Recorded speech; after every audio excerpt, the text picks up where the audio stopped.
Hello, welcome back to Hollywood Haven, your go-to spot for deep dives into the untold and often heartbreaking stories behind the stars.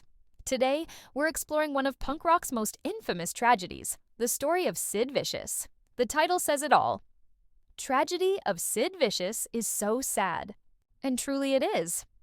Sid Vicious, born John Simon Ritchie in 1957, didn't start off with dreams of chaos. He was just a kid from England, growing up under tough circumstances with a complicated home life.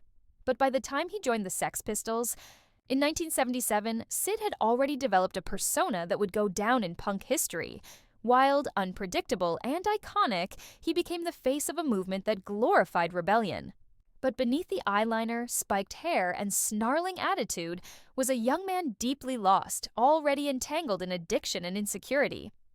Sid wasn't a trained musician. He barely played bass, but what he lacked in skill, he made up for with presence. He became a symbol of the punk scene's rawness and rage. Yet it was his relationship with Nancy Spungen that truly defined the downward spiral.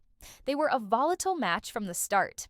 Nancy, a troubled American groupie with a long history of mental health struggles, saw Sid as her dark prince. Together, they isolated themselves from the world, spiraling into deeper drug abuse and mutual destruction.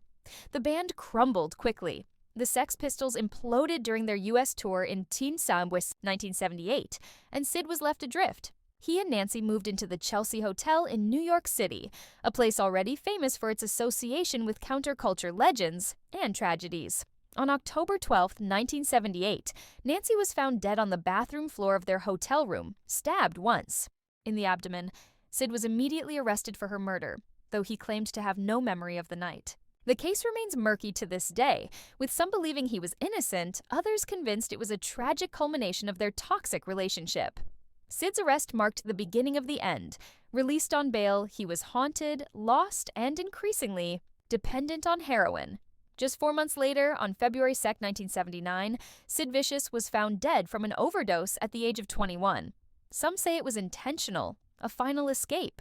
Others suggest it was just another misstep in a life filled with pain and confusion. What's certain is that his mother allegedly found a suicide note in his jacket pocket, where he expressed a wish to be reunited with Nancy. The tragedy of Sid Vicious is so sad because it didn't have to happen.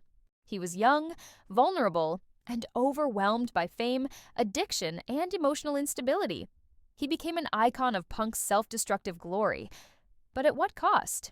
Behind the image was a boy who never had a chance to grow up. Sid's story isn't just about rebellion. It's about the cost of living fast and dying young. Thanks for watching Hollywood Haven. Stay tuned for more stories from the dark side of fame.